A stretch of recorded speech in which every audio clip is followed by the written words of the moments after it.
বিদেশিদের এই এক হইল সমস্যা, বিয়ার পর বাপ মারে বানায় তালই আর নিজের বউরে মনে করে নিজস্ব ব্যাংক।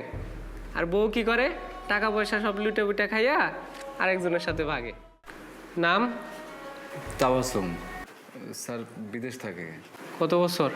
11 বছর। কি অভিযোগ নিয়ে আসছেন? আমার বউ অন্য লোকের সাথে চলে গেছে। খুব ভালো কাম করছে, বউ থেকে 11 বছর বিদেশ গেছেন, বউ কি থাকবো? স্যার বিয়ে তো করছি 1 বছর হয়। ছুটিতে আইসা বিয়া কইরা তার বাপের বাড়িতে তার আমি রাইখা যাই, কিন্তু তার বাবা তার খালাতো ভাইয়ের সাথে তার বিয়া দিয়ে দেয়। খুব ভালো হয়েছে, এমন বিপজ্জনক বউ না থাকাই ভালো। বিদায় হয়েছে, ভালো হয়েছে। কিন্তু স্যার তার পেটে আমার বাচ্চা। মাই গড, বাচ্চা নিয়ে আর একজনের সাথে চলে গেছে। যাক, তাও ভালো যে নগদ টাকা পয়সা নিয়ে যায় নাই। নিচে স্যার, আমি সারা জীবন যা টাকা কামাই করছি সব টাকা আমি তারা দিয়ে দিছি। শেষে কয়েকদিন আগে শহরে একটা জায়গা কিনবো কই আমার যা টাকা ছিল ব্যাংকে সেগুলো নিয়ে গেছে। স্যার আমি তার জন্য কি করিনি স্যার, স্বর্ণ গয়না থেকে শুরু করে সব দিছি। তার বাপরে বাইক কিনে দিছি, আমার ছোট শালারে ইউরোপ পাঠাইছি। কি করিনি স্যার, আমার আমার নিঃস্ব করে দিয়ে গেছে স্যার, নিঃস্ব করে দিয়ে গেছে। আমার এখন কিচ্ছু নাই, আমার বাচ্চাটাও নাই। যাক, তাও ভালো যে নগদ টাকা পয়সা নিয়ে যায় নাই। নিচে তো স্যার আমার প্রবাস জীবনে যা টাকা কামাইছি সব নিয়ে গেছে। শেষে আমার শহরে জায়গা কিনে দিব কইয়া আমার শ্বশুর আমার অ্যাকাউন্টের টাকাগুলো নিয়ে গেছে। প্রতি মাসে টাকা তো পাঠাইছি, আমার শ্বশুরের বাইক কিনে দিছি, আমার শালারে ইউরোপ পাঠাইছি।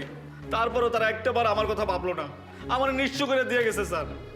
বিদেশিদের এই এক হইল সমস্যা, বিয়ার পর বাপ মারে বানায় তালই আর নিজের বউরে মনে করে নিজস্ব ব্যাংক। আর বউ কি করে, টাকা পয়সা সব লুটে বুটে খাইয়া আরেকজনের সাথে ভাগে। আমার সব নিছে স্যার, তাতে আমার কোনো দুঃখ নাই। তাতেও দুঃখ নাই? তাহলে থানায় আছেন কে? স্যার আমার দুঃখ একটাই, ওর পেটে আমার বংশে একমাত্র প্রদীপ। স্যার ওই মেয়েটা কেমনে পারলো পেটে বাচ্চা নিয়ে আরেকটা পুরুষের সাথে ভেগা যেতে? আর ওই পুরুষটাই বা কেমন? স্যার আমার কিচ্ছু চাই না, ওর পেটে আমার বংশের প্রদীপ। আপনি আমার প্রদীপটা আয়না দেন। দাঁড়ান দাঁড়ান, এত তাড়াহুড়ো করান যাইব না ভাই। বংশের প্রদীপ তো এখনো আলোর মুখই দেখে নাই, তারপরে না হিসাব হইব যে হ্যাঁ কার কাছে থাকবো। আচ্ছা, আপনার বইয়ের আইডি কার্ড কিংবা ফটো টটো কিছু আনছেন? হ্যাঁ স্যার আনছি। দেন। স্যার এটা হলো আমার বইয়ের আইডি কার্ড আর এখানে ফটো আছে।